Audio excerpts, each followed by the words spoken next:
Bharatiya Janata party का सांसद खुलेआम कह रहा है कि बाबा साहब डॉक्टर भीमराव अंबेडकर के द्वारा लिखे गए संविधान को बदलना है। तो भाजपा अगर संविधान बदल दिए तो आरक्षण खत्म कर देंगे। हजारों हजार साल से जाति व्यवस्था के कारण जिनको उनका अधिकार नहीं मिला, स्कूल में पढ़ाने के नाम पर भी जिनके साथ भेदभाव किया गया, तो आरक्षण के जरिए भारत के संविधान ने समाज के वंचित तबके को, शोषित तबके को, आदिवासियों को, दलित समाज को, पिछड़े समाज को आरक्षण की व्यवस्था दी। भारतीय जनता पार्टी और आरएसएस के लोग अगर दोबारा सत्ता में 24 में आ गए, याद रखना पूरे मुल्क में दलितों, पिछड़ों और आदिवासियों का आरक्षण खत्म कर दिया जाएगा। आज बाबा साहब डॉक्टर भीमराव अंबेडकर जी की जयंती के अवसर पर हम सब लोग यहां पर एकत्रित हुए हैं।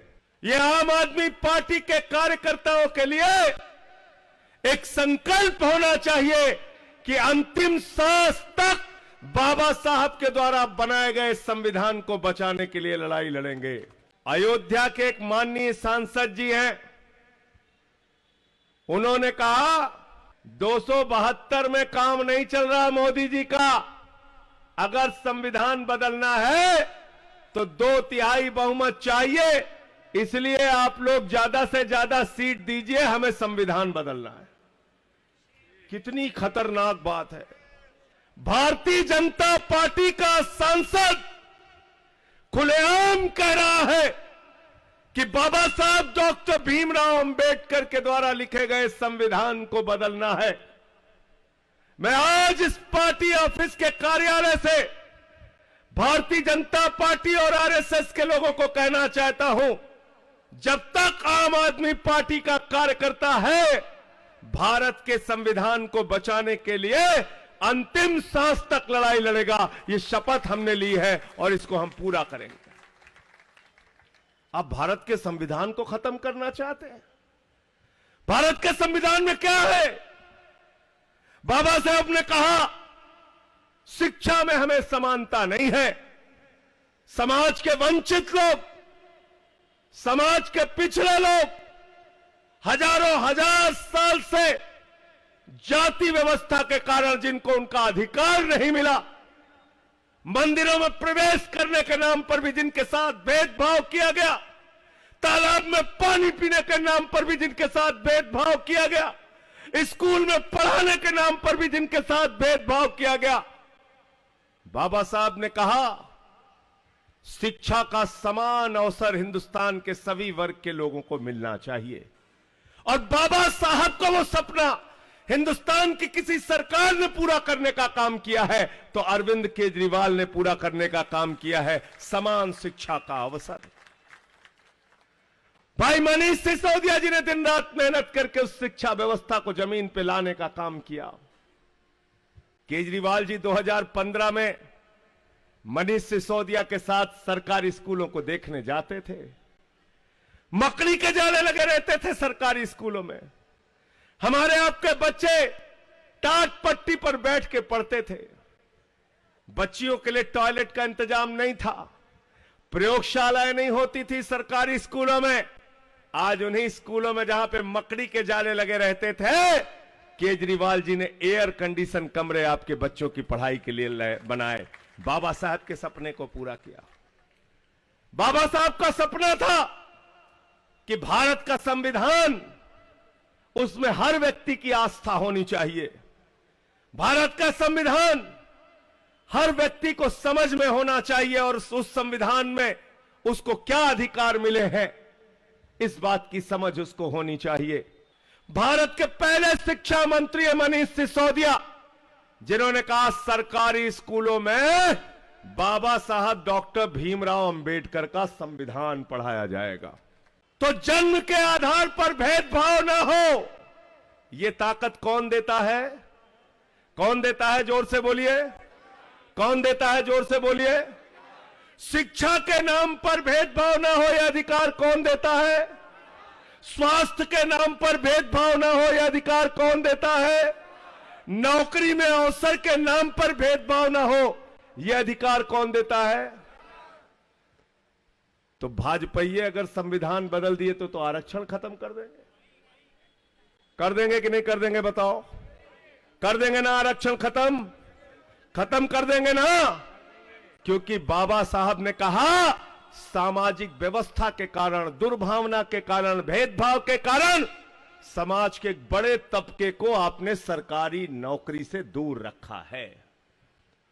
और तमाम समाजवादी नेताओं ने उदाहरण दिया। डॉक्टर लीमे ने एक किताब लिखी, डॉक्टर लोहिया ने लिखा, एक व्यक्ति 0 पॉइंट पे खड़ा है और एक व्यक्ति 20 किलोमीटर आगे खड़ा है, तो उनमें प्रतियोगिता नहीं कराई जा सकती। पहले 0 पॉइंट वाले को आगे बढ़ाओ, 20 किलोमीटर वाले के बराबर करो, फिर दौड़ कराओ और देखो कि कौन आगे जाएगा। तो आरक्षण के जरिए भारत के संविधान ने समाज के वंचित तबके को, शोषित तबके को, आदिवासियों को, दलित समाज को, पिछड़े समाज को आरक्षण की व्यवस्था दी। भारतीय जनता पार्टी और आरएसएस के लोग अगर दोबारा सत्ता में 24 में आ गए, याद रखना पूरे मुल्क में दलितों, पिछड़ों और आदिवासियों का आरक्षण खत्म कर दिया जाएगा। इसलिए हम लोग भारत के संविधान को बचाने के लिए, अपने अधिकार और आरक्षण को बचाने के लिए इनसे लड़ाई लड़ेंगे और 24 में इनकी विदाई करेंगे। एक मुख्यमंत्री बने आदिवासी समाज से, क्या नाम था भाई उनका? क्या नाम था? जोर से बोलिए। हेमंत सोरेन, जिनके पिता ने झारखंड राज्य बनाने के लिए जीवन भर संघर्ष किया। हेमंत सोरेन आदिवासियों के अधिकारों के लिए लड़ाई लड़ी। आदिवासी समाज के नेता फर्जी मुकदमा लगा के, बिना किसी आधार और सबूत के आदिवासी समाज के सबसे बड़े नेता और झारखंड के मुख्यमंत्री को मोदी जी ने उठा के जेल में डाल दिया। जेल में डाल दिया ना? अपमानित करने का काम किया कि नहीं किया? समाज के सबसे बड़े तबके को, आदिवासी समाज को किया ना? इसका जवाब देना है कि नहीं देना है? बताओ, देना है कि नहीं देना है? जो मुख्यमंत्री बाबा साहब डॉक्टर भीमराव अंबेडकर के संविधान में लिखी गई एक एक बात को जमीन पे सच कर रहा था, जो मुख्यमंत्री कह रहा था बच्चों को समान शिक्षा मिलेगी, सरकारी स्कूलों में संविधान पढ़ाया जाएगा, दवाएं और इलाज तो मुफ्त मिलेगा, फरिश्ते स्कीम के तहत गरीबों का भी इलाज अगर 50 लाख रुपए भी खर्च होता है तो होगा। माताएं बहनें, मजदूर वर्ग की हमारी माताएं बहनें, जिनके जेब में काम पर जाने के लिए, अपने गंतव्य तक जाने के लिए, अपने कॉलेज जाने के लिए पैसा नहीं होता, उनके लिए बस की फ्री यात्रा की जाएगी, बिजली फ्री देके, पानी फ्री देके, समाज के सबसे अंतिम पायदान पर खड़े हुए व्यक्ति को सुविधा दी जाएगी। जब ये सपना केजरीवाल ने देखा और जमीन पे सच करना शुरू किया तो मोदी जी और भाजपा वाले घबरा गए, बोले अगर ऐसे काम पूरे देश में होने लगा तो हमारी तो दुकान बंद हो जाएगी। तो केजरीवाल को गिरफ्तार करने के पीछे एकमात्र कारण है ये जो तस्वीर आपके सामने रखी है, बाबा साहब डॉक्टर भीमराव अंबेडकर, भारत के संविधान के निर्माता के सपनों को जमीन पर पूरा करने का काम अरविंद केजरीवाल कर रहे थे, इसलिए उनको पकड़ के जेल में डाला गया है। तो जेल का जवाब, जेल का जवाब, अगर अरविंद केजरीवाल को बाहर निकालना चाहते हो तो 7 की 7 सीटों पर दिल्ली में जमानत जब्त करा के इनको वापस भेजने का काम करना। जेल का जवाब वोट से देना और भाजपाइयों को बता देना कि बाबा साहब के संविधान के साथ छेड़छाड़ करोगे तो पहले 80 में तुम्हारी 2 सीटें थी, अब तुम्हारी 0 सीटें पहुंचा दी जाएंगी, 0। अगर पिछड़ों के, दलितों के, आदिवासियों के आरक्षण के साथ खिलवाड़ करने की कोशिश करोगे तो तुम्हारी सीटें 0 पहुंचा दी जाएंगी, 0। याद है कि भूल गए भागवत साहब का बयान आप लोग? याद है? याद है राखी जी?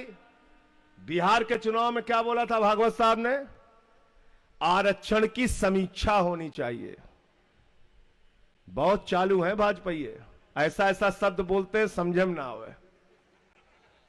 आरक्षण की समीक्षा होनी चाहिए। अरे समीक्षा हम करेंगे। इस देश के लोग इस देश के मालिक हैं। 140 करोड़ लोग इस देश के मालिक हैं।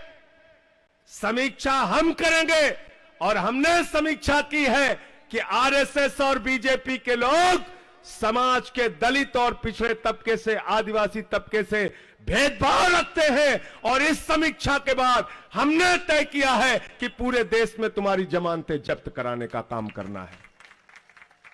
भारत के राष्ट्रपति थे श्री रामनाथ कोविंद जी। प्रभु श्री राम के मंदिर का शिलान्यास हो रहा था।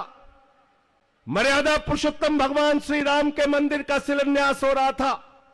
सेवरी के जूठे बेर खाने वाले उस प्रभु श्री राम के मंदिर का शिलान्यास हो रहा था। दिल्ली के अंदर राष्ट्रपति भी रहते हैं, प्रधानमंत्री भी रहते हैं। प्रधानमंत्री जहाज से उड़ते, अयोध्या पहुंच जाते। उत्तर प्रदेश के लखनऊ में मुख्यमंत्री भी रहती है, राज्यपाल भी रहते हैं। मुख्यमंत्री अयोध्या पहुंच जाते हैं, राज्यपाल अयोध्या पहुंच जाते हैं।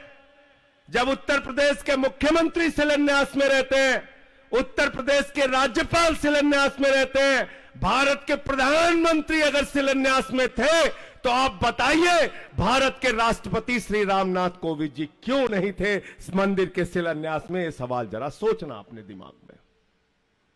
क्योंकि भेदभाव करते हैं, भेदभाव है इनके मन में।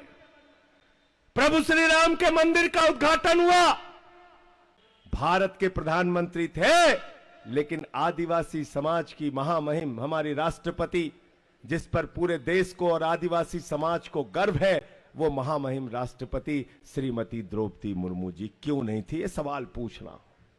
भेदभाव भाजपाइयों के तन मन में बसा हुआ है।